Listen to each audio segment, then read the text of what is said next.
URBEX, the deal about URBEX is that you go to places that you cannot go, the public cannot go, you're not allowed to go. When it's security, closed gates, dogs, those are the type of places I really like to go. I, on a weekly basis, talk to passionate people who, because of this hobby, have super unique experiences because you meet people along the way. There's always so many different stories. We really like to preserve those places. I must say this took everything I had, and when I woke up there, I was crying when I saw them because it felt like the sense of achievement to do this was simply insane.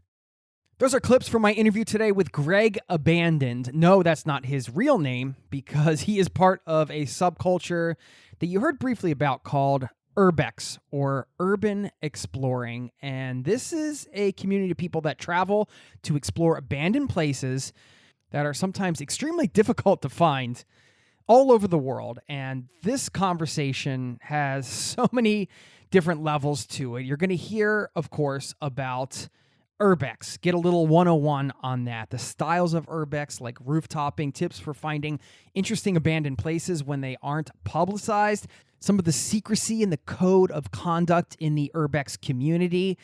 And we also get into some of the philosophical stuff around abandoned places, that beauty you see in the decay. Others might see it a little bit differently, and you can see a lot of that in the photos. If you want a visual guide to go along with this, I encourage you to check out gregabandoned.com. Check out some of the photos there that he's taken of these places. And in this interview, we get to, kind of live vicariously through some of his adventures, some tense moments when he was arrested and interrogated, and so many other stories along the way. And what's nice about this is urban exploration is not a one-size-fits-all type of situation. You might be one of those people that takes it to the extreme, like Greg, or perhaps maybe you're going to enjoy doing some mild version of this, just getting introduced to a whole other subgenre of travel, a way of thinking about what destinations you want to see and different types of places to see and what you can encounter along the way. So many parts of this make it well worth listening to. And of course, Greg's passion and how this was really something that helped him find himself or rediscover himself in many ways. So all of that happening in today's interview. I know you're going to love it. Plus, I will share a little bit of my urban exploration experience. It's very, very light, I will warn you, so don't expect any crazy stories. But this happened many years ago in the city that has the most neon lights. So you'll hear about that. Plus, I'm going to give a shout out to somebody in this community who found a unique way to bring their life on the road. And it made me think of 4 words that I'm going to share that may, in fact, be a springboard to somebody out there listening and help them find their next version of travel. Perhaps. It's always possible. So all of that happening in this show and much more. It's a great one. Buckle up, strap in. Thanks for being here. And welcome to the Zero to Travel podcast, my friend.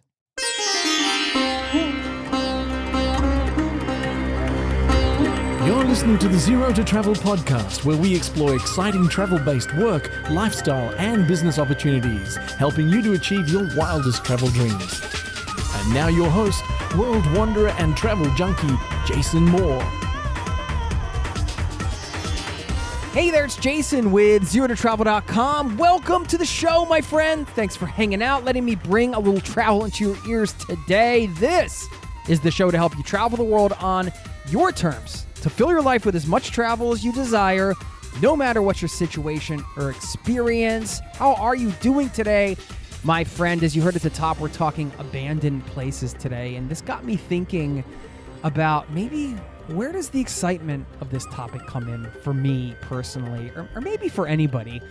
And I think there are a few different parts of this. One is just adventurous travel, right? Going to places where not a lot of people visit, hard to find places, places that are unique, places that are not only unique in and of themselves, but that can give you a unique experience traveling to them, maybe going through some places that you wouldn't normally visit, all of those elements. And if I take it back even further, one thing I just thought about when I hit record on this was, wow, when I think back to just being a kid, and we can all think back to being a kid and that mentality of getting out and exploring. And whenever you find a new place, whether it's some fort in the woods or if you grew up in the city, you know, you have your own versions probably of that. And I think every kid has come across, you know, old railroad tracks or some old shed somewhere or whatever, these places that kids tend to hang out because they know no adults are going to be around. There's that excitement of being in a place that you kind of have all to yourself. That's not a place where a lot of people are. And perhaps it may be that childlike wonder inside of me being reinvigorated in this interview. And it's always nice to live vicariously through another traveler, another adventurer. I am not going to do some of the extreme things that Greg has done. I'm just not. But it's really cool to talk to him and hear what that experience is like and to be able to kind of walk in his shoes and live through that. And also at the same time, just discover more of the world and get a bit of an education around this subgenre of travel. And it really has made me consider maybe the lighter versions of that I can get out and explore in different places. And seeing Greg's photos on his website, of course, you can check out gregabandon.com. If you want to go to his Instagram page, you could see some of the shots he's taken in some of these places. Really spectacular. And you can see that beauty in the decay, as he describes it. And if you want to go deeper with Greg, he has a podcast called Chasing Bandos. You can find all that info on his website. And don't forget to stick around after the interview. I'm going to give a shout out to somebody in this community who left me a voice message and shared how they were able to take their life on the road. And this reminded me of 4 simple words that may be the next version of your travel life. Who knows? I'll talk a little bit about that on the back end, plus share my very, very light version of urban exploration I did in the city with the most neon lights. And perhaps you can guess which city that is. Now, let's slip and slide into the interview segment, and I will see you on the other side, my friend. 3, 2, 1, 0, and liftoff. Liftoff. Roger, roll, Atlanta. Well, I'm excited to talk to you, man, and I see the clock on the wall. It's 7 p.m. for you. Yeah, it is. Afternoon for me. You're in China, right? Yeah, I'm in Beijing. Yeah, nice to meet you, Jason. Yeah, I'm in China. You too. Of course, I'm on with Greg Abandoned here, which is it an alias? Is that right? As far as everyone is concerned, that's my real name. Enough said. Yeah. What are you doing in Beijing? What brought you there? I tried to escape toxic England. I had enough of that. And I decided that I'm a teacher. I teach math, believe or not. And so in terms of like earning decent money in the field that I'm doing, and also at the same time having holidays, a lot of holidays, Chinese holidays and Western holidays, put all of that together, it's really a great deal here. Because I can make decent money and I have time to travel. And yeah, basically that. Well, where did you grow up? So I was born in Poland, and when I was 19, I think, 18, 19, I moved out as soon as I reached the age of conscious. I really need to get out of Poland. I mean, I'm here. I haven't been there for 10, 15 years. I hear people are saying it's progressed and it's a decent country. And certainly with the recent event in Ukraine, like how the Polish government is trying to persuade Germans to like bring not just the helmets and everything. I mean, like, and with all the refugees they're bringing, like I'm actually quite proud to say I'm Polish, which I maybe didn't have a lot of chances to say that in the past. But yeah, I moved to England. I have double nationality now, and I fell out of love in England, and I moved to China now. yeah. Well, I mean, what brought you to? But why England when you were? Oh, okay. 18? So of all the places you could go in the world. Well, first of all, like I needed to go to an English speaking country, and England. I was obsessed with football when I was a kid. I was out all the time playing football, and you know what? Just there's something about those British stadiums and the atmosphere and the t-shirts. The t-shirts are so nice. I think it's the black borders around the names. It just they are like clean and they're just nice to look at. From like an outsider perspective, I must come across as a mentalist right now. But yeah, when I was a kid, I would religiously watch Premier League. So I decided that if I go to England, I would either go to Glasgow or Manchester. And it's actually, I really base my decision on football. I loved Celtic Glasgow. I loved it. And I also like Manchester United. But I was afraid of Scottish accents, so I decided to go to Manchester. Little did I know, Manchester up north, the rough accent there is it's something else. But yeah, that was my decision making basically to move to England. I love that you still stuck with your childhood fantasy, right? You're like, well, I'm just obsessed with football. I'm just going to go to the Premier League, right to it, where it all happens, right? Yeah, and when I was at uni, I actually worked at Old Trafford. I work in the kiosk. I was selling beer and burgers and hot dogs. I mean, oh yeah, and I went to Premier League stadiums, and it was literally like fulfilling your childhood dream because it was insane. I loved it so much. I haven't seen a football match in 2 years. Basically, since Corona happened, it kind of like it was like a light switch moment for me, and I just kind of lost interest, which is super surprising because I was so obsessed with it before. Yeah. Well, I mean, yeah, things change in life, right? You get a different interest. Sometimes I'm the same with American football. I never thought I would go a week without seeing the Philadelphia Eagles play a game. And now it's sort of, I watch the highlights on Monday morning when I can, because I don't have time for that stuff. But wait, so I wanted to ask you about the timeline of your life, just so I understand. You were in England. How many years were you there? And how many years have you been in China? Or was there some traveling in between? Just kind of trying to get a sense of where you've been, what you've been up to. Oh yeah, because you're looking at me, you're trying to figure out how old is this guy, right? Yeah, yeah. So essentially, I think I spent in England about 15 years before moving to China. Yeah. Okay. 15, And then how 16. many years in China have you been now? So this is my 4th year now in China. Fourth year. Okay. Yeah. How are you finding the Chinese culture versus the culture in England?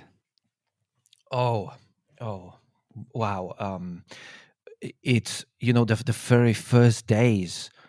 I still remember it. It's like coming to a different planet from the outside world when you come to China, and especially for me, the little information that I knew about China. I didn't even know, like I only knew like there's a city called Beijing and Shanghai, and I knew there was like there's something going on with Hong Kong. Like that's the knowledge that I had, literally oblivious to what was happening in this part of the world. And coming here, I would say they kind of opened my eyes to the fact that it's not only they doing their own propaganda, media, how media deliver things. When you come to this part of the world, you quickly realize that the things that we are told in the West, they're not exactly the way they are. That the West, our side of the world, is also doing the propaganda. There's always some sort of agenda to deliver certain information in a certain way, which was really fascinating actually to learn. And everyone else has a different perspective. Everyone has different opinions, and they can vary from where you are, really. Again, this is going to be a naive question because I've never been to China, and I've never thought about doing work from there. But for the type of work you do, and on calls like this, and I mean, you always hear everything's monitored and certain things on the internet are restricted. Is there any worry about someone coming knock on your door right now, like, hey, he's doing one of these podcasts. We've had enough of this guy. Get him out of here. Well, yeah. I was thinking that, but you know what? I was already arrested by Chinese national security for what I do, because I can't flew wait to a hear that drone. story. I flew a drone over the secret military base because, like, I did some crazy shit in my life, and so you quickly realize that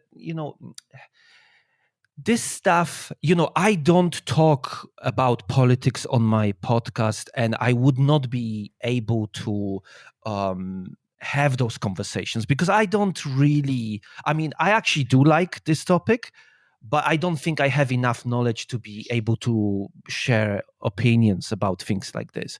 My podcast is about urban exploring, about URBEX and other stuff. But so I Which we're going don't- to get into big time today, Mm. by the way. Yeah, Of course. Thank you for that. Yes, that's the biggest top. That's the topic here of the day.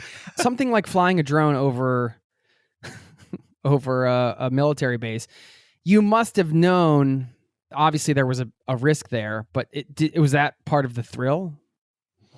You know what? It's actually some of the things that happened to me. Those kind of I would put them under that kind of umbrella of like negative things that happened to me. Well, there were before I was either silly or I was reckless. For example, in Arizona, there is the biggest plane graveyard in the world. And some of the planes are stored because it's like the safest place to store them. They don't get rusty in that sun. Some of the parts of this place there are storage for like only abandoned planes. And one day I was researching places in China, and I came across an article that was describing this Arizona graveyard, and it make link to a different graveyard in China that someone on satellite mode spotted a huge amount of planes, and they shared the link, shared the satellite picture of it. And so the author of this article thought that he found a graveyard like the one in Arizona. And China is obsessed with America. They love to compare each other. It's always that. And I took that article and I started doing my own research. Obviously, the person just mentioned the province, mentioned a couple things that I had enough time and dedication to actually find this place. And when I found this place, you're looking at the satellite mode, and it's like hundreds and hundreds of planes. So I just thought this is a graveyard because this article suggested that. So I had nothing else to go on. And when I went there, I must say it was a little bit reckless. I really don't do this, but at the time I think I spent 4 hours in the car driving from one place to the other, and I was exhausted, and it was really in the middle of nowhere, the bumpy roads. I was so tired, and when I got out, the wall was maybe up to my neck, so I could just like see the top of the planes. And very first red flag that I had was that the cockpits were covered. There was a cloth over them, but at the time I was just like, oh, it's okay. So I normally what I would do, I would go far away from the location, and I fly my drone sometimes to just recon the place to find a possible entryway, or sometimes I would go to a place, explore it, and afterwards fly the drone to take some drone pictures. But this time around, I just complete idiot, just stood there on the street, started flying a drone, and I'm flying, and I'm trying to get my drone to like beginning so I can have all this epic vertical shot of all the planes lined up. And all of a sudden there is a truck inside driving. And I'm like, well, wait a second. Why is someone driving in the graveyard? And then there is a column of soldiers marching. And I'm like, this is not abandoned. And I'm trying, and I'm like, what do I do? What do I do? And then in that moment, a soldier appeared on the scooter, by the way, appeared in front of me and told me to bring the drone back. So it was 2 minutes. It was 2 minutes, and they got me. And then they arrested you. And how long did that whole interrogation take? Oh, this was a nightmare. I was there with my now ex-girlfriend, and bless her. I mean, this was insane. So they took us to this, like, how would I describe it? This was like it was just bunch of rooms, but it was everything was super old. It was like some sort of station at the edge of the base. Super basic furniture, something like you would imagine from like a 1970 Soviet Russia style furniture, And there was a lot of waiting. They interview her first because they wanted to basically. I think what they wanted is they wanted to see if we're going to say the same story. So they interview her first, and then I was there. Because she was Chinese, they didn't even offer her any water, anything. So when I walked to a room after waiting for, like, I think 4 hours waiting, the whole thing was 10 hours, and she was just sitting there so fragile and just so tired. And at least they gave me a bottle of water, so I offered her a bottle of water. And then when my integration starts, it was actually quite fascinating to look back on it, because there was this little game that was being played in there. They had this woman on a laptop, and there was a guy in a white collar, no insignia, nothing. And that's where I realized later on that this was like national security, because it wasn't like military. I mean, I could be wrong here, but from what I've learned so far, that would be my safe bet. They used my girlfriend to translate. And that, for me, was, I just could not understand this when this was happening. And I was thinking to myself, like, how unprofessional are they to use my girlfriend to translate? Don't you guys have like someone speaking English in here to like do this professionally? But actually, that was a kind of like a genius move on their part. During this interrogation, there were moments where I was talking to my girlfriend or wherever, and I just felt so bad for her, so bad, because she had to go through all of this, because of me, because I'm an idiot. So, right. So I was trying to like reassure her, and at some stage, I just kind of just made some jokes to just lighten up the mood. But when I made that joke, the woman sitting in front of me, that one that was like she had a laptop in front of her. Her mouth, she smiled. And this is where I realized she can understand English. So what they were trying to see, if like between the questions, if I maybe say something to my girlfriend and say like, oh, how about we don't talk about this? How, like if I mention a couple things, or if she says to me, hey, how about we don't mention that? But obviously, there was nothing like that, because all on my phone, on my camera, on my laptop, they took all of that stuff. I have like millions of pictures and evidence everywhere that I thought this was a plane graveyard, and this is what I do. Even when they opened my laptop, it had a map, like Google Map, with a pin of this place, and it said plane graveyard on it. So everywhere, and I kept saying, I thought this was a plane graveyard. I thought this is a plane graveyard. It's a very good cover story, Greg. No, I'm kidding. I know. Sometimes what I do is like, when I say to people, is like, no, I am a spy. I just am a teacher because that's my cover job. Yeah, that's your Clark Kent. You're going to put the glasses on and teach physics or whatever during the day, and at night you go out and masquerade as a I wish. wish.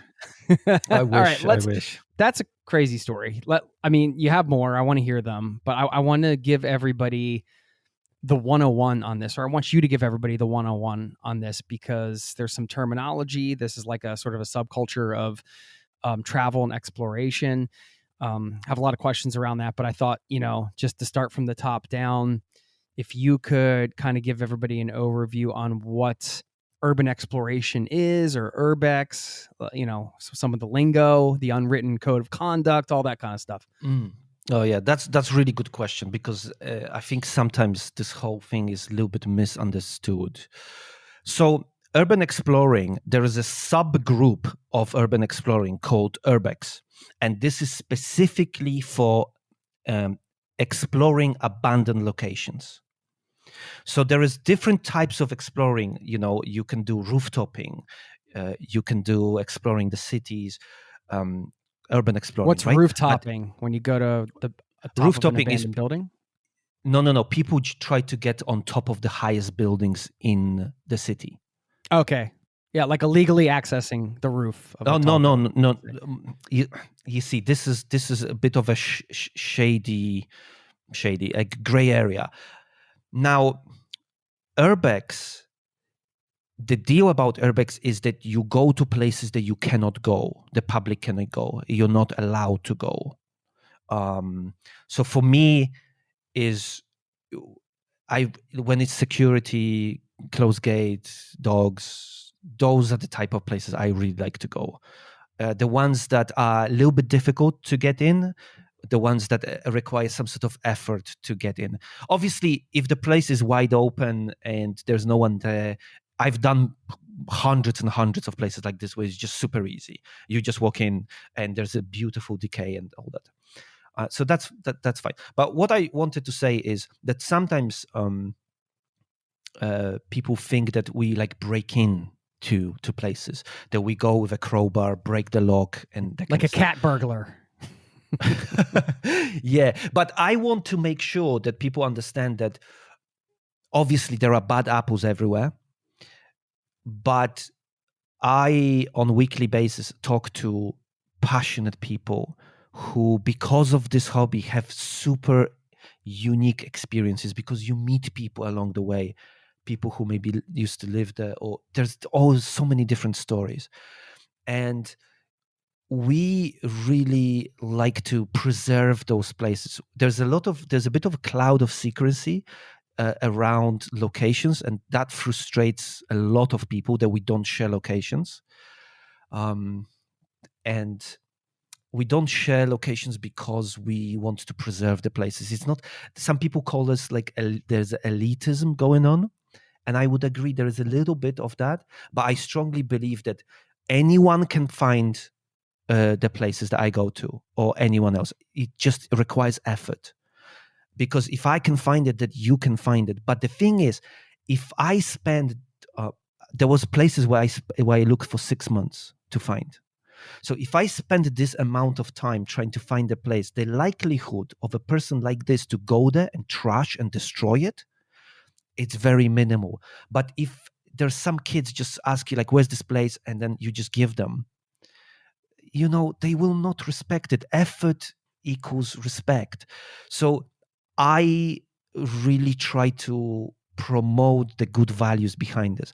I would walk out from a place, traveling all day, miles, flying for 5 hours. I would go to a place and I would walk out if I cannot get inside.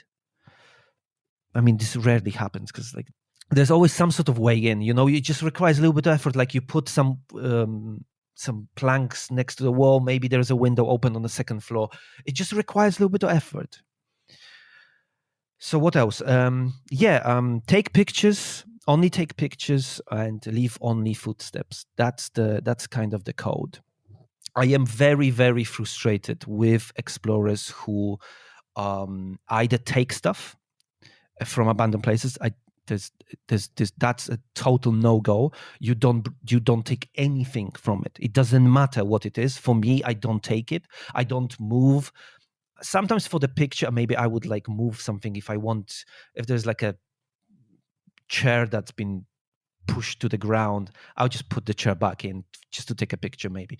So for just taking pictures, maybe I sometimes move things around, but I would not take anything. I would not destroy anything. And and unfortunately I find out that people do. And I even had instances where my guests on the podcast I later on found out that they would do that, and I would remove the episode from my podcast because I cannot say those things and at the same time have those people on my pod. Where did the attraction to all of this start for you? So do you remember a specific time or was it just a collection of things that happened? Yeah. Okay. Oh yeah. So I felt like all my life I'm finding the true nerd that I am. Like, isn't that part of life, is just discovering your true nerd? Maybe right? it could be, but it was like I felt like in my life it's like, I'm gonna make a math analogy here. It's like a sine graph. It's like, okay. Sorry, like now you just lost half of your audience. Okay, sorry guys, come back. Are we talking calculus now? Here we go.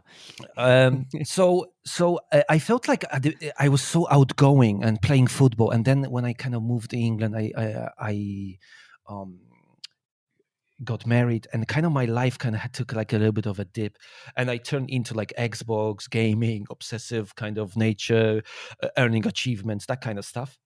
And I played this game called Fallout 3. I don't know if you heard about this game, but this game is set in this apocalyptic world where everything is destroyed. The nukes destroy the world, and you can go anywhere and explore anything. And you go to broken ass buildings and you look for loot, you scavenge, collect, that kind of stuff. And when I go to those abandoned places, I'm actually playing this video game in real life. It feels like right. That.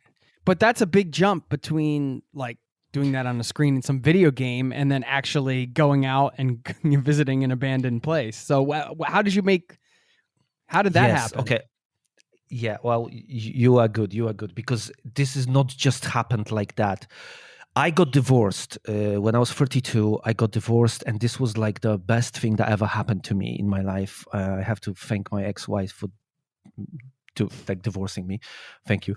Because it was an event that kind of ex-wife. There we go. You know what? Do you know what's super crazy? We are recording this on the 10th of March. It's her birthday today. Oh. It's insane. Birthday. Yeah. Happy birthday. Yes. So she gave you the ultimate gift of divorce. And And, what did that do? But this was a big moment in my life. Obviously, when things like this happen is very dramatic. There's so many emotions. I had this neighbor, Andy, and I remember at the time when I met him, I met him at the same time I was like going through all this. And when I added him on Facebook, I looked at his pictures, and the person on Facebook was this handsome guy. He was this like, wow, this guy's so handsome. But the person I met in real life, oh my God, that was a wreck. So naturally, I am very straightforward when it comes to communication. I said to him, dude, what happened to you? Look at your pictures. Like, something must have happened in your life. And he told me a story of how he got divorced and he turned into drinking, weed, that kind of stuff. And you know what? This was like a moment where I felt maybe certain people appear in your life for a reason, because I realized, you know what? I cannot turn into this guy. Roughly at the same time, there was this new guy that came to he was an IT technician, and he joined my school in London.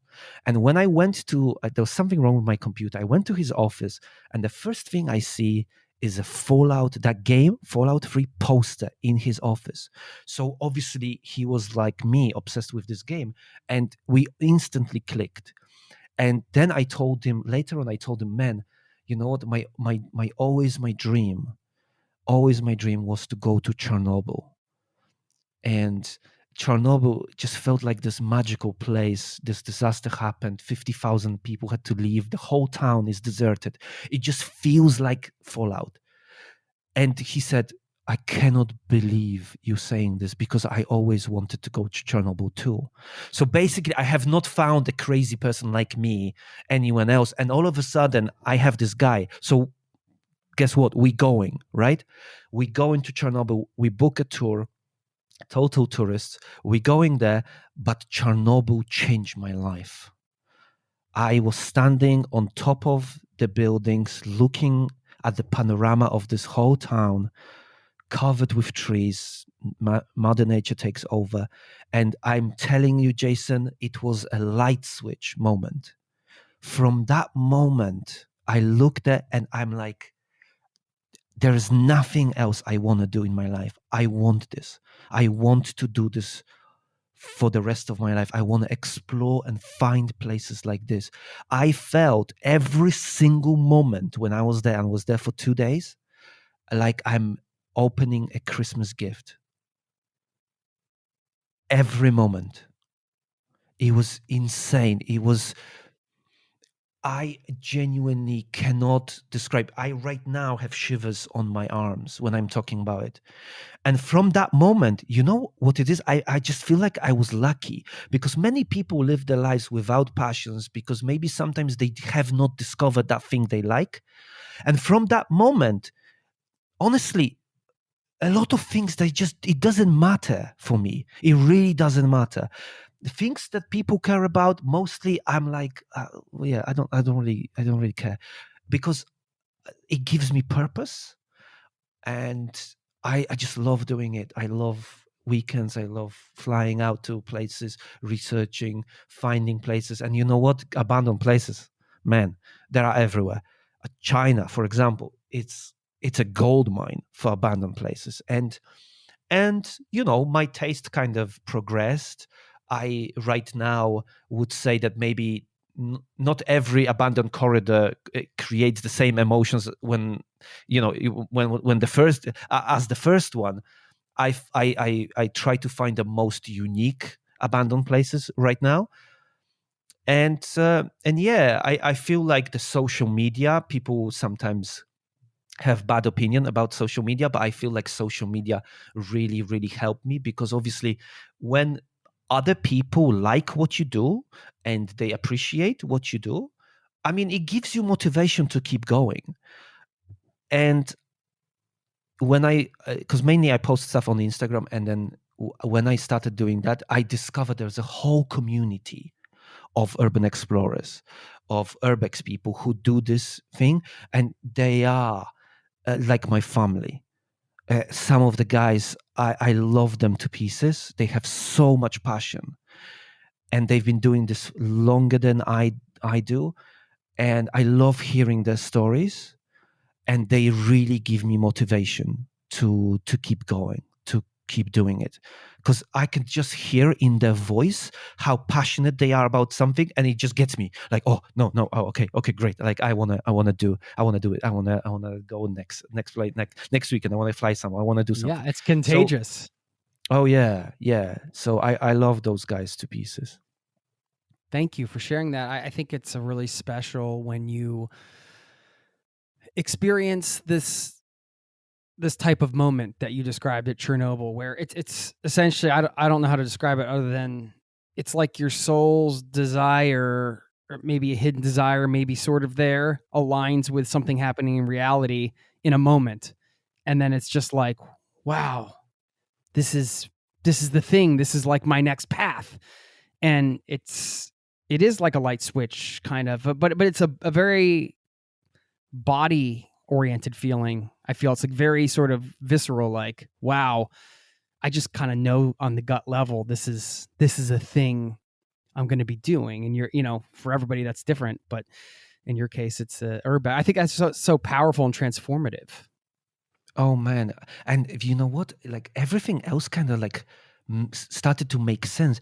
Just like the books I like reading, the ones that create the emotion for me, like all those apocalyptic type of books, Cormac Yeah. McCarthy, The Road.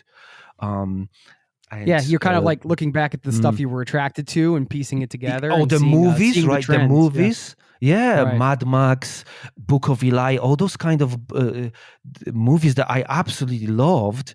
It all kind of fits in and makes sense.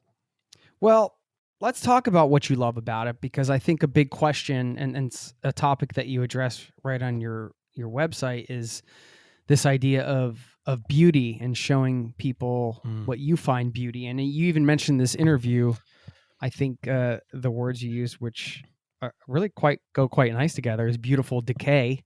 Yeah, Beauty and Decay. Yeah. Yeah, I mean, what is it about these places? If you look at some of the pictures, I mean, and I do want to talk about social media, because I know that there's a lot going on there, and I want to have that discussion. But you're taking these incredible pictures of these places, and you do want to be there. I think I can see the appeal with there's the adventure and the planning, and there's a lot to it.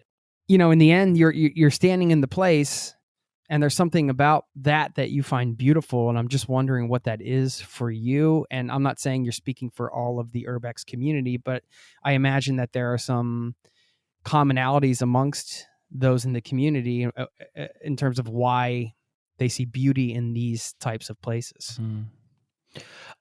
I think ultimately we are slightly weird people to be looking at abandoned hotel, for example. I think it's fascinating. I don't find it weird, but that's just me. Well, I'm glad you said that. So no, but it's just this this concept of this of like grass growing, plants sticking out from the carpet, everything just decayed and destroyed. I feel there is beauty in that, and sometimes is that sense of like, how did this happen? A lot of the places have amazing stories of some sort of different conflicts, or maybe someone tried to have some crazy idea of what they tried to build this thing in the middle of nowhere, thinking that it will attract some attention, but ultimately failed. So there are stories behind the places.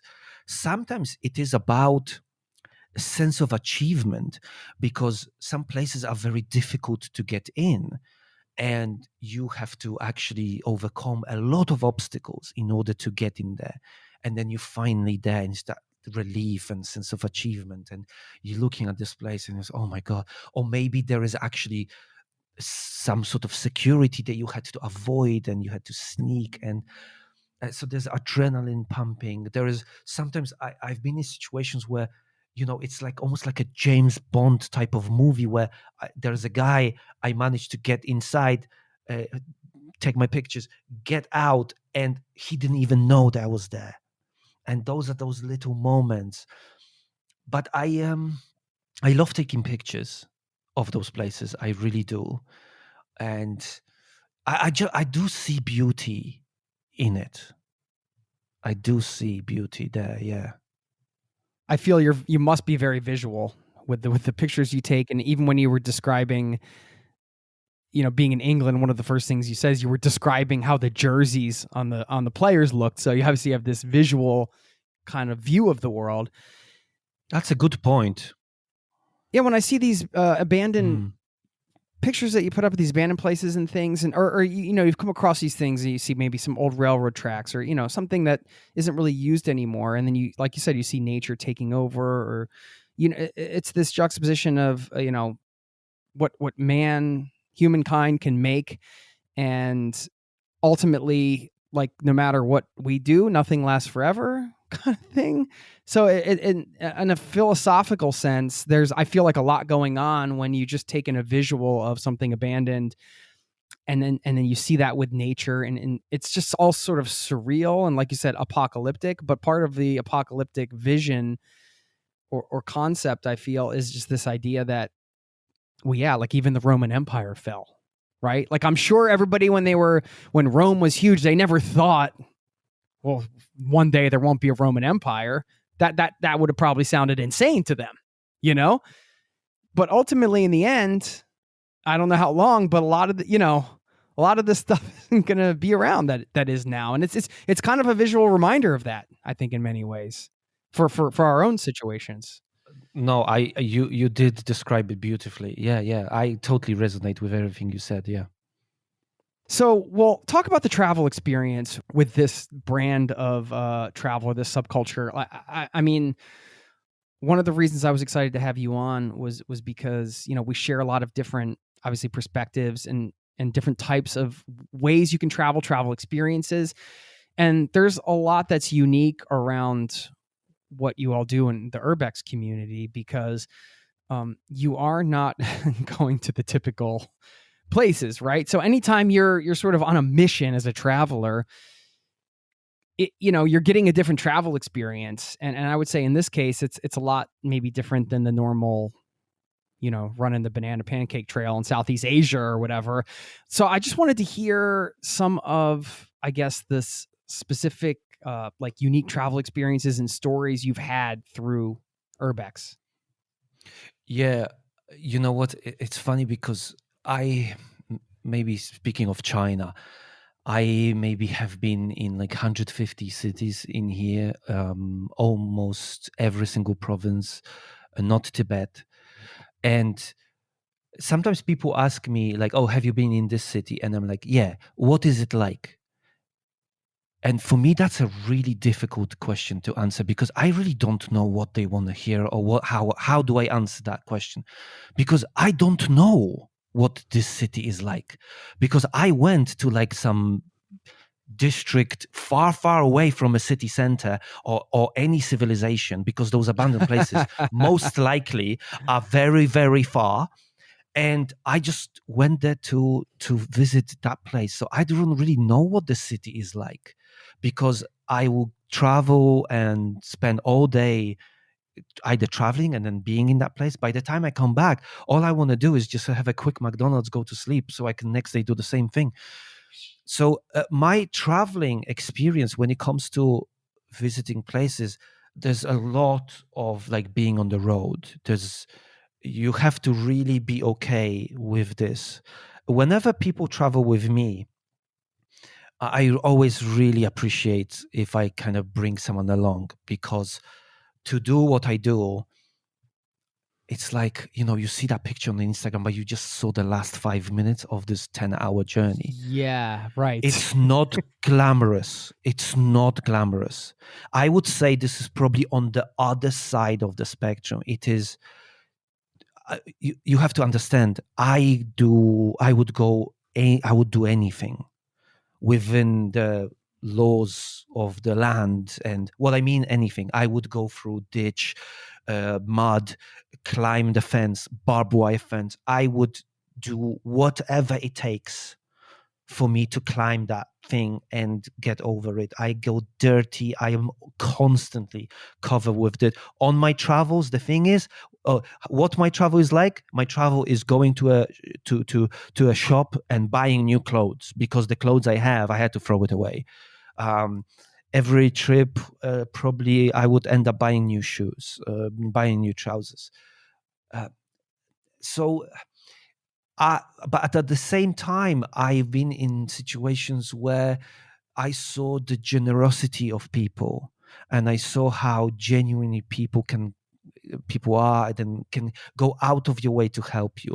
Because you see, in China, you can, because China doesn't accept international driving license, so I cannot drive. And I've been in situations where I was with people who are driving, but sometimes we rely on this kind of car sharing app. There's a car sharing app here called Dida, where people travel and go to other places, to other cities, and you can just, share the costs of that, and you can join. So many times, because the places are very remote, to actually get somewhere, it's not a problem. But actually, to go back to the civilization, it is a problem. And also, in China, not every hotel is registered to accept foreigners. So it's like they have a different license. So as a foreigner, I can only be accepted in certain hotels, and they are a bit of a a better standard than like your regular, because when I travel, I don't care about the quality of my hotel, because I know I'm gonna be so tired. I get back, I take a shower and go sleep.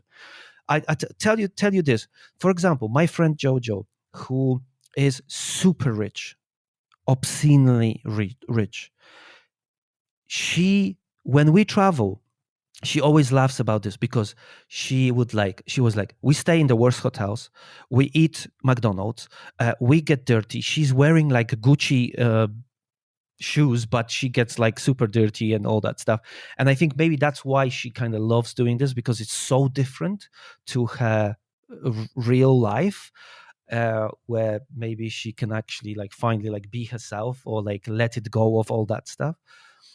But yeah, so the traveling is really unique. I was once in this place where it was abandoned temple. It had a statue of a huge Buddha fallen down on the floor.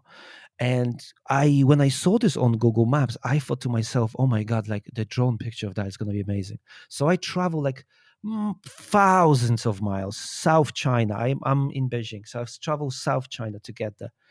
I got there they had some COVID cases in the cities nearby.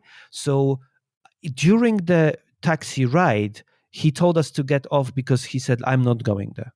I'm not going, because I have to go through this city. So we had to like get off in the middle of nowhere and try to get another transport, because this guy decided that he doesn't want to go there. Anyway, we go there. I film it. I take pictures. And then I was thinking, I was like, why is it? I had this at the back of my mind thinking, fallen Buddha, like Buddha on the floor, I think it's like bad luck. There's something going on. It shouldn't happen. It felt like it's been pushed to the ground. So we started walking around the nearest village and just asking people, do you know anything that why this happened? Why this guy? And people so generous, and they would invite you to your house, give you some tea, share stories, talk about it. Obviously, I do attract attention because I'm, the white dude in China. So obviously, this is positive and negative sometimes. But people are super generous. So the amount of experiences like this, or I went to this abandoned temple in the mountains. We met this like a boss of the whole village. He has this like a cherry plantation or something, and he would invite us. He bought us lunch. I felt like half of the village. We started drinking soju, which is like a 70% vodka at 12 o'clock. Believe me, I was dead after few of those. So there's a lot of those different type of experience I feel that I wouldn't have if I just kind of went to museum. And don't get me wrong, I don't go to museums, with few exceptions, but there are, for example, Terracotta Army in Xi'an, the statues of the soldiers, right? I went there because I thought it was magnificent, and it didn't disappoint me. It was one of the most amazing things I've ever seen in my life. So maybe it links a little bit with what we talked about before, about those eerie places. I think it's also the silence of it, and the fact that you are there by yourself, and I don't have to buy the ticket to see this thing. Yeah. It's your museum. When you get there. And there's no guide that tells you stuff. Like, you actually go and explore by yourself, and you try to find little cues, or like, maybe what happened here? Why is this here? Why is it like that? Yeah. I saw the picture you posted of the abandoned Beijing 2008 Olympic Beach volleyball stadium. And something about that picture, I thought, that's kind of depressing. I mean, it is depressing in many ways to me. Some of the other pictures, I think, I see the beauty and the decay, but some of it is also kind of depressing, like what a waste of resources and money. And what are your thoughts around that? I mean, the human waste, it never ceases to amaze me. The amount of waste that we manage somehow to produce. I would say that one for sure, but the one that got me really was the car graveyards. All the electric cars, hundreds and hundreds of electric cars, and they just Where was that? In China. Okay, in China. I Okay, was, yeah. I was like, yeah. That's. You see, the reason I You're allowed stopped to say is the because. country, right? I Oh, no, mean, you're allowed to say. well, I technically don't, but it's pretty straightforward to figure out because I live in China now. Sure, yeah, it is in China. It is in China. I just really feel so. You see, maybe this is something about me, but I do feel like very sensitive when people ask me about the location. I understand. It's part of your code, man. On daily basis. People ask me, where is it on, like, there's not a day that goes by that people don't ask me where is it. So it just, yeah. But anyway, yeah, it is in China. It is in China, and it was really insane place. I couldn't believe it. I just couldn't believe it. How does somebody get started in this? Like, let's say somebody's listening and they're like, well, you know what? They're not going to do the extreme, travel thousands of miles and research someplace for 6 months and crawl through the mud and climb a barbed wire fence and all that. But they're like, hey, this is pretty interesting. I want to kind of dip my toes and do a little URBEX light where I can maybe go to some known places that are still cool to see. And I mean, I know you can do tours at Chernobyl, for example. That was something you brought up. Are there any other sites, places like that are sort of more maybe common knowledge, a bit more accessible, that people listening that might be interested in having an experience like this can maybe get started with? Oh, for sure. For example, in United States, there are a few places where the owner would you pay him like $40, $30, and you just have a free reign in that place. um, I think there are many places where they are much easier to do. And what I would say, that if you for example stumble across a gallery of a explorer on Instagram, and you saw his account, and there you have those beautiful pictures, and you want to experience this for yourself, I feel like if the person that would start this, I think he needs to be a curious person first of all. Like, if you are a curious person, I think that's kind of like first tick box for me, to get into that. And I think, what I would say. I think if you type like abandoned places in your city, you're bound to find something online. It's just don't expect to ask Urban Explorer and they just give you the coordinates. It's just that's just not gonna happen. Against the And code. if there are any listeners who came here from my podcast, I would say ask Bill Finnan. There is an explorer in America who is on a different spectrum of all of us. He's the one who likes to share locations, and we really don't agree with him. But he is a legend. He's an absolute legend in our community. So if you want to find some really straightforward, not difficult places to visit, just find Bill Finnan, and then he will tell you right away. Within 5 seconds, you will know. Okay. Let's talk about social media a bit, because I know you said on your website, you said, quote, "I can't stand mass tourism, standing in queues, waiting, buying overpriced tickets, dealing with the crowds. Get out of my frame. I'm trying to take a picture." How many times have you screamed that to yourself? When I go exploring, I feel transformed, end quote. And, well, I don't know if you know this, but I was looking this up. Instagrammable, that term, actually officially entered the dictionary in 2018. Oh, really?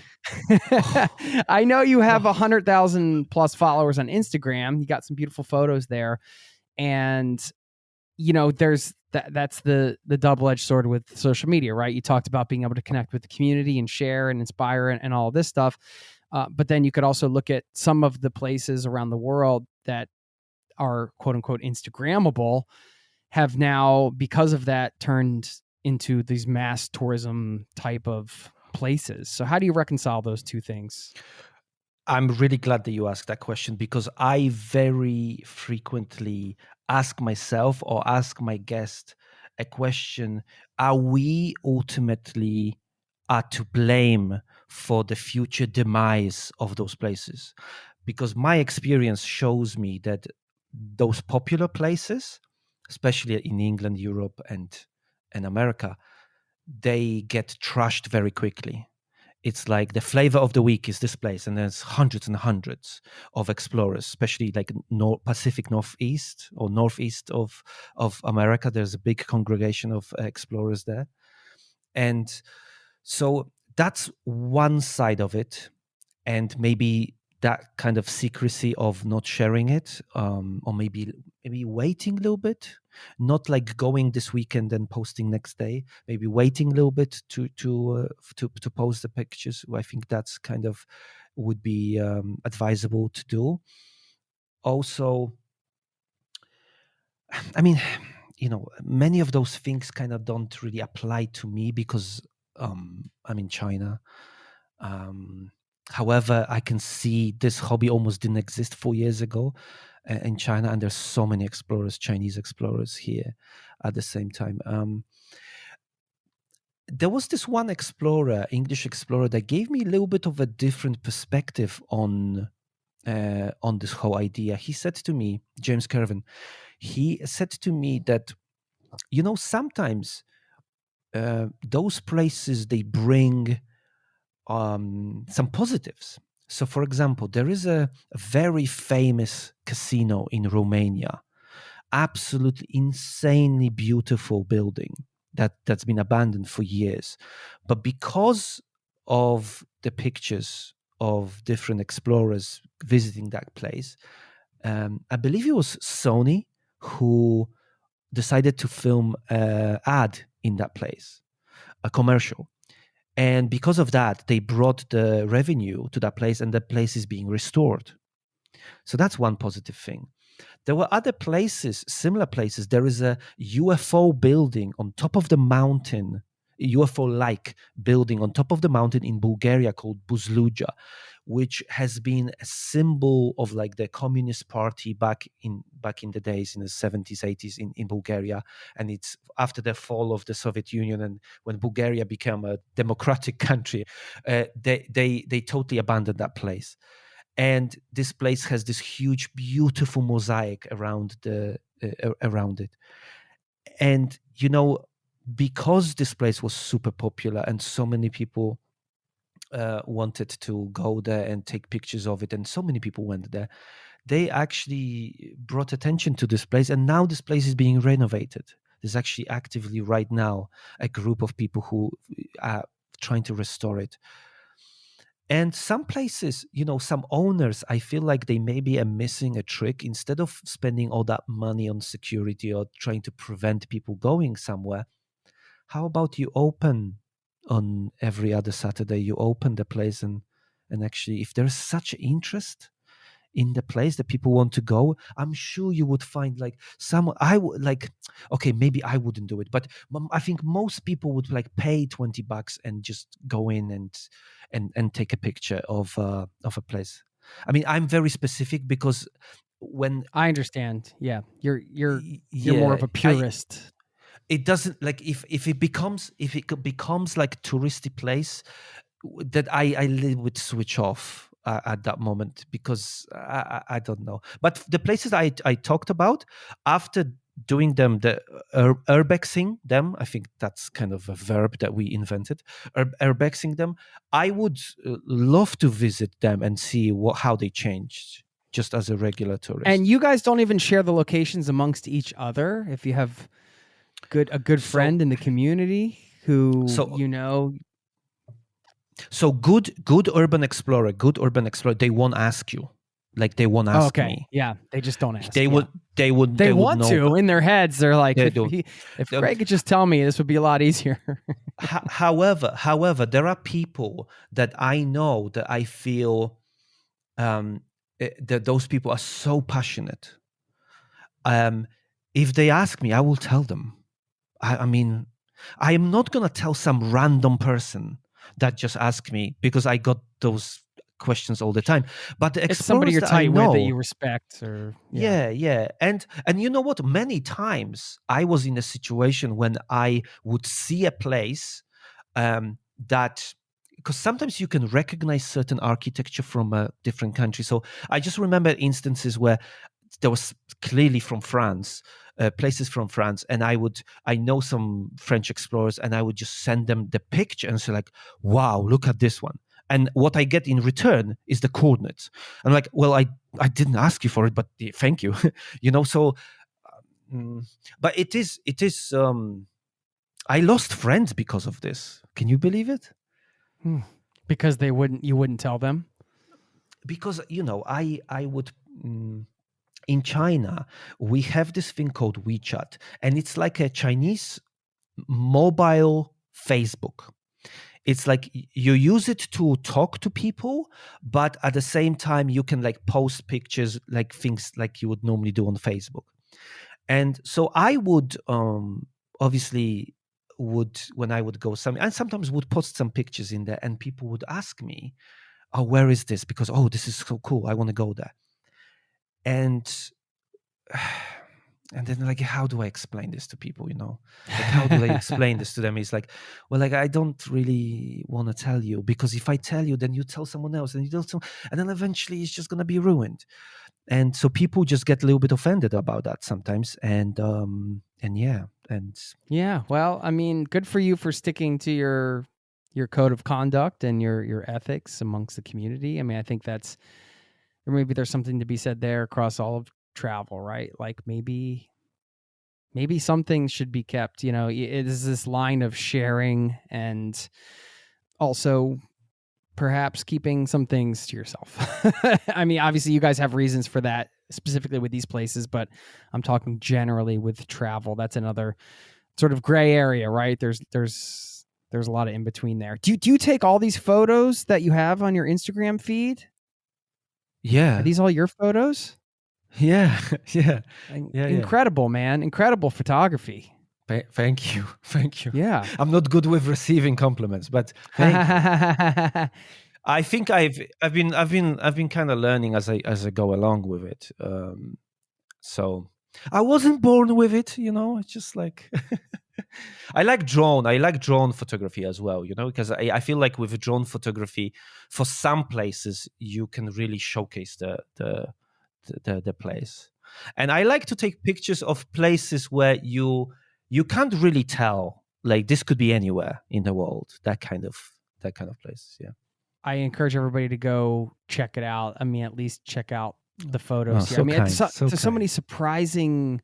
I mean, I didn't expect that somebody could find like an abandoned rocket ship, a space rocket ship. Like, I didn't even think that was even a thing you could I was waiting for that. I mean, I understand like a stadium or some of the other things, but what? Yeah, I was waiting until you get to the space shuttles. Yeah. This because are you talking about the abandoned Chinese rocket? Are you talking about? Well, I see a couple. I mean, there was the space shuttle. It looks like the space shuttle. Yeah, it was real space shuttle. I was inside, sitting in the astronaut seat. Yeah. Okay. Not many people can say they sat in the space shuttle. Well, I have to tell you this. In the URBEX community, we do have certain places that everyone knows about them, and we call them URBEX Holy Grails. Now, you could bring up the abandoned city of Famagusta in Cyprus. There is obviously Chernobyl. There's the Hashima Island, the battleship island. James Bond movie was filmed there. In Japan, there used to be this super famous abandoned roller coaster, wooden roller coaster in Nara. It's called Nara Dreamland, now sadly demolished. However, there is one place in the world. How do I describe it? Well, after the collapse of Soviet Union, Kazakhstan became became independent country. But since that the Russians, they sent their rocket to space from Kazakhstan, the place is called Baikonur Cosmodrome. Man, if you were into like space and stuff, like, I'm sure you would know about this.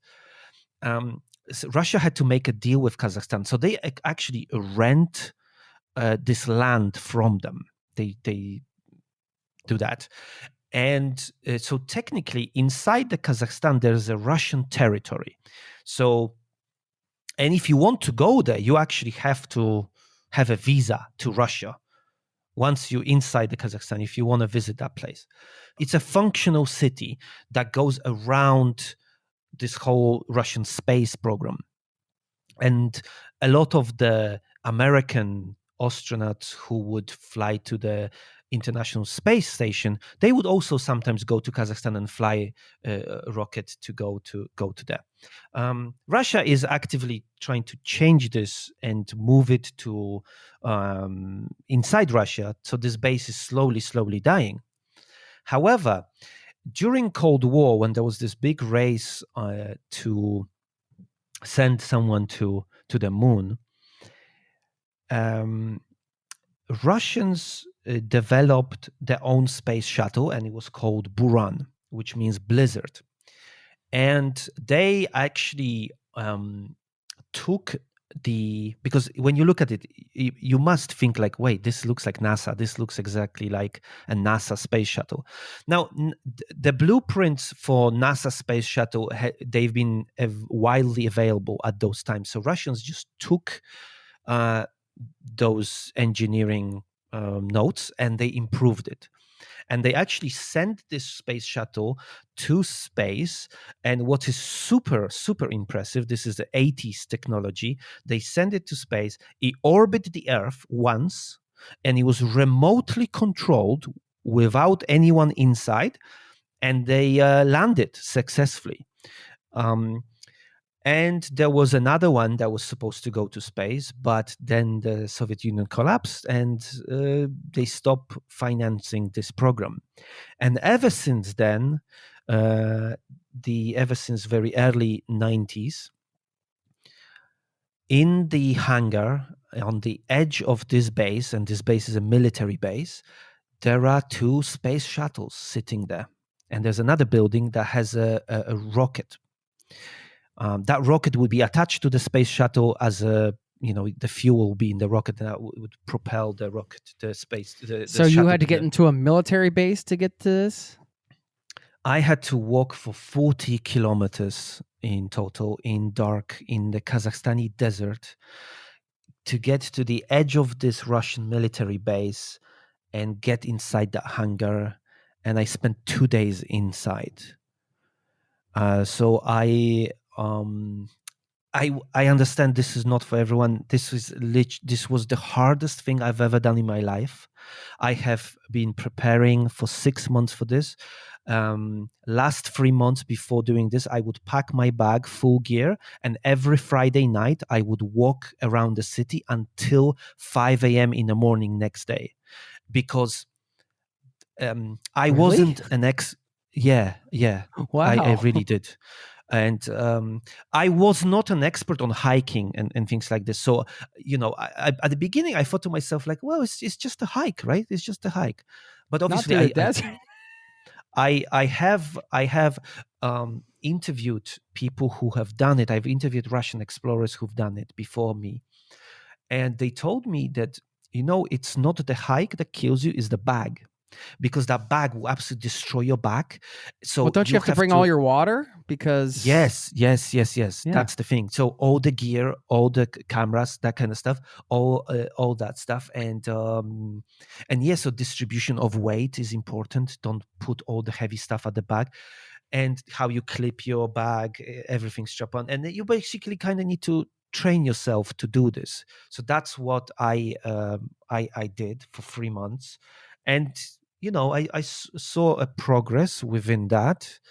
But I must say this took everything I had, and when I woke up there, I was crying when I saw them, because it felt like the sense of achievement to do this was simply insane.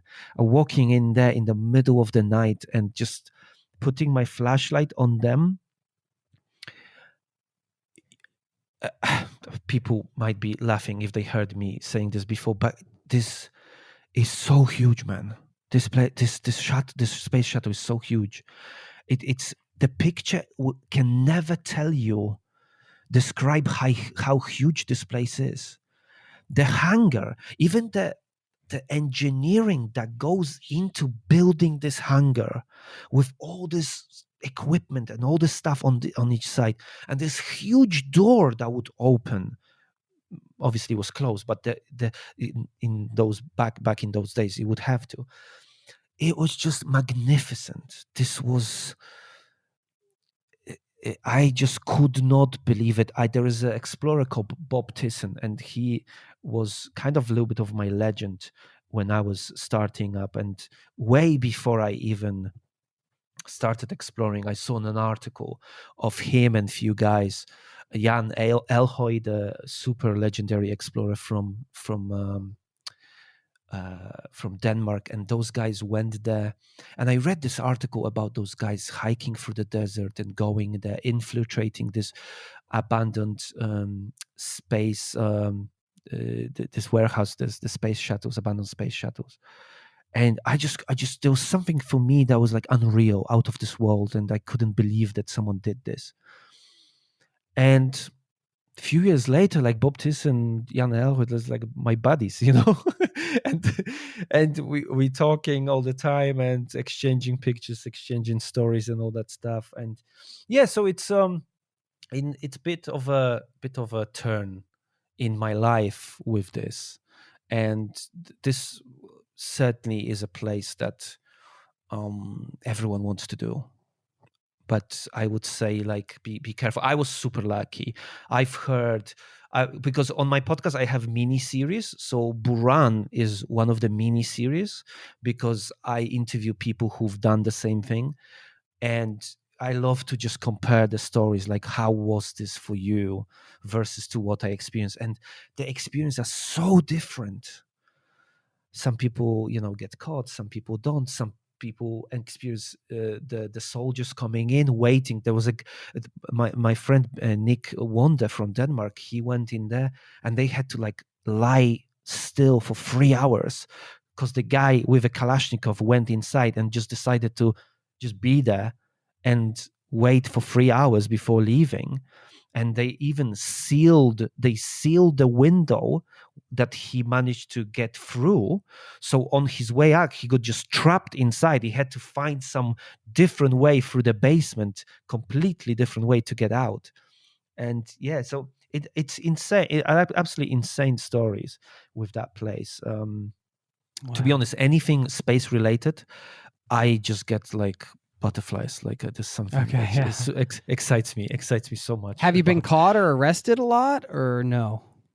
I have, yeah. Obviously, we mentioned the national security thing in China that happened. Once I was caught in England. I was in this old people home that was closed. As I was climbing into the through the window, the police just arrived. I think I didn't realize this was a private property, and the owners that lived next door saw our car driving in, and they called the police. But that was okay. In England, you can reason with the police. It was okay. I was caught in China a couple times. You have to understand that in China, the trespassing is not illegal. So me being caught in some property, as long as I leave, is fine. Just sometimes, because when I was by myself and there's a lack of communication, they had to take me to the police station, and they actually, the only way they could contact someone was actually my employer. Yeah. So you can imagine that conversation when your employer comes out to get you out of the police station. Like, again? Well, let's just say I had to change jobs a couple of times here in China. You got to do what you got to do. You're not going to give up your urban exploration. It's a way of life. It's a way of life. Well, I mean, just to kind of wrap this up, I'm wondering, when I think back to, you playing the video games and some of the things you went through in life at that time, and just kind of having this as sort of a bit of a dream and realizing that was a dream, and now having done all that you've done and looking back, how has this impacted you in your life personally? I was a person who was afraid to take risks. I was slowly falling asleep with my life. And the divorce, Chernobyl, finding this, it was like a big wake up call. And I have really changed. This gave me purpose. The people that I surround myself are people who have passion for this, and I love them to pieces. Love talking to them. Love the experience things with others. I love inspiring some. I know people who started doing this because I started doing this, which is amazing. I could never even imagine in my dreams that I would be able to like inspire someone to try to do something. I know people who. My friend Zoe, she is a programmer. She spends all her day sitting typing code on a computer, being the biggest nerd on the planet. Yes, Zoe, you are the biggest nerd I've met. But you know what? On the weekend, I call her fearless Zoe, because she goes, climbs the fences, doesn't care about all the stuff, and then she's just like a Spider Woman thingy. Is that a Spider Woman? I think it's Spider Man, right? Yeah. And she started this because I talked to her about what this was, and then she wanted to try, and she loved it. And we're going exploring this Saturday. Yeah. Amazing. I'm not going to even ask you where you're going because I know you won't tell me. All right. So I do want to remind people, Chasing Bandos podcast.com, #1 URBEX podcast, where amazing explorers share their adventure stories. I know you're hosting that. And if you go to gregabandoned.com, and you can get all the links to the Instagram and the podcast and the various things, right? Is there anything I'm missing here? I just wanted to say that the reason it's called Chasing Bandos, because in the URBEX community, bandos is the slang for abandoned places. So chasing bandos is like chasing the abandoned places. That's why it's like that's the name of it. Yeah. Essentially, that's really it. I must say that I was thinking of doing YouTube, and people ask me, why don't you like share the videos and do it on YouTube? But honestly, Jason, you know how much it takes to do the podcast. So imagine like traveling, exploring, having full-time job, and doing the podcast and editing the podcast. And I probably over edit all my and like I say like so many times, I have to always cut that out. So imagine all that. There's not enough time to edit videos. I had this one summer when I was a little bit less busy, and I tried to do things, but I just couldn't. I don't like to start something when I'm not consistent with it. So yeah, I cannot do it. I really respect the some of the urban explorers who are on YouTube. They have a bad reputation because they overexpose the place, and because of them, maybe the place get ruined. But I know some YouTubers who really try to hide everything they can. They blur stuff, and just the consistency and the fact they consistently edit those videos. I know how long it takes. I really have to give them credit for that. Yeah. Cool. Well, this was fun, man. I'm so glad you reached out, and appreciate you coming on and sharing everything around this sort of subgenre of travel that I hadn't really, I've seen, these types of pictures before, but I didn't really understand that there was a whole community around this, and really kind of getting to walk in your shoes for a bit and see what this is like, and hearing your passion for it. It was a real joy. So yeah, thanks for your time today. Jason, I want to also say thanks, but I've just came to my mind, my publisher is going to kill me if I don't mention. Can I plug my book as well? Please go for it. Oh yeah. So this month on Amazon, there will be a book called Abandoned China. This is volume 1 out of 3. And Wow. so that will be very soon available. I'm not sure when this podcast is going to be out, but this will be soon available. So if you want to check it out, it's not your picture type of book. It's more of a 50-50. So you would see all the pictures and you'll see the stories of those places and what happened to me when I went exploring. So you would read it and see the pictures along the way. I think it's pretty cool. Amazing. Congrats on that. Congrats on Yeah, that. thank you. Yeah, it was a pleasure, man. I really enjoyed talking to you, and that was amazing. Thank you for having me. Thank you. Thank you for coming. It was a blast. Chat soon.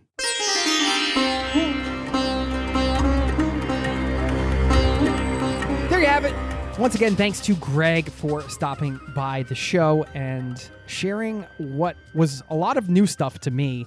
And I hope you found that as fascinating as I did. I loved that chat. And if you haven't done so yet, do check out some of his pictures because that will visually bring to life a lot of the things that we discussed for you, and you'll get a sense of what some of these places are like. And certainly put some new styles of travel, some new things to consider, adventures to consider for future travel. So thank you very much, Greg. Now we have a couple things to get into here. I did mention at the top I would share a bit about my urban exploration light, very light. I don't know, when I was talking to Greg and reflecting on this conversation, it brought to mind one experience I had in that city with the most neon lights in the world of any city. That is Tokyo, at least according to the internet. That's what it says, Tokyo, Japan.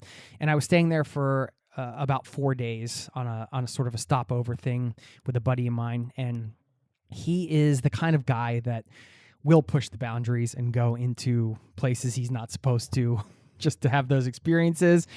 And he wanted to do that. He figured out, I can't remember exactly if it was the hotel we were staying in or another hotel, but we somehow found out that there was some construction going on in the upper levels. I believe it was the hotel we were staying in.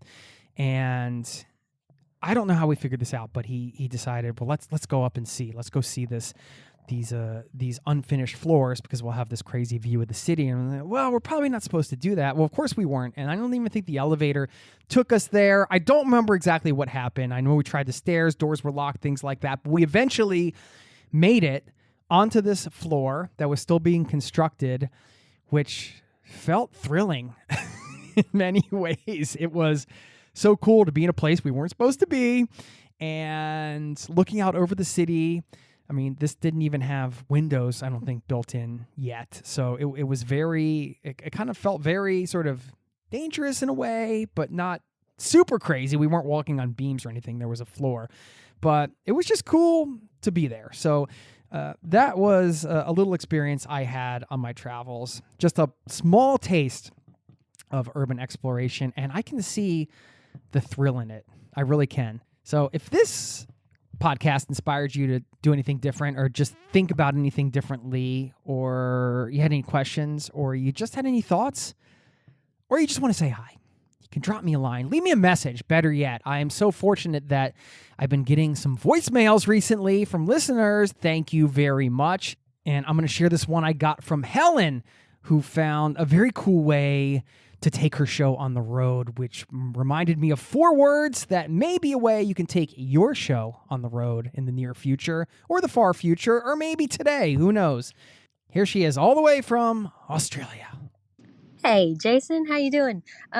This is Helen. I'm from Australia, and I've been listening to your show for a few years now, actually, not even a couple of years. It's been a few years, and I've just, absolutely loved it, and it's been super inspirational for me because I just, travel is where it's at. I'm a musician and a music producer, and myself and my fiance, Courtney, recently just put our recording studio, it was in a warehouse at the Gold Coast, and we just put it in a bus, and now we're traveling around with a recording studio and a bus because we're stuff being still, that's lame and boring. And COVID's been hard. It's nearly 3 years now since I went overseas, and I'm holy shit. But yeah, I just thought I'd just say hey and say thanks for your show. It's awesome, and I really appreciate it, and it's helped me to just be stuff this. I'm quitting my job again so many times in the past, and now I'm doing this. So thanks, man. Have a good one. Thank you, Helen. And what's the lesson here? What's the 4 words I want to share? Well, she put a recording studio, her and her fiance just put it in a bus. Put it on wheels. 4 words. Put it on wheels. That's what they did. Took the recording studio and put it on wheels. I've talked to people in the past. I remember I did an interview once with a guy. You can find it actually on the premium feed. He was a therapist and he decided to just do his therapy out of a camper van, which added a whole other dynamic to the therapy sessions because he would just be meeting people in random cities. So what did he do? He took his therapy practice and put it on wheels. I mean, I've seen nail salons on wheels, hair salons, all kinds of things on wheels. You probably have too. So I just wanted to share this voicemail from Helen, fellow community member, fellow listener here, and just put those 4 words out there because you never know when these words hit people's ears. Perhaps one day there'll be something I want to put on wheels, or you might want to put something on wheels. And maybe if we just think, put it on wheels, that opens up a whole different idea. Anyway, just wanted to share that and give her a shout out. Thank you, Helen. Again, you can leave me a voicemail. There's a link in every show notes. No email required. Just click the link. It takes 90 seconds or less. You just hit record and start talking. And I listen to all of them and I reply to all of them. So drop me a voicemail. Much easier than email, actually. And I get to hear your voice. And I'll send you a personal message back. So do that if you have some time. Just say hi, share your story, share some feedback. Let me know what guests you want me to have on. You can always, of course, get in touch as well at jason@zerototravel.com. Now, let me leave you with this quote. Do you remember during the interview when Greg was talking about this beauty in decay, which I totally see. And I found this quote interesting from David Hume, who said, "Beauty in things exists in the mind which contemplates them." So you can contemplate that as we let you go. Smile, have a wonderful day. Thanks again for tuning in, and I'll see you next time. Peace and love. This podcast has been brought to you by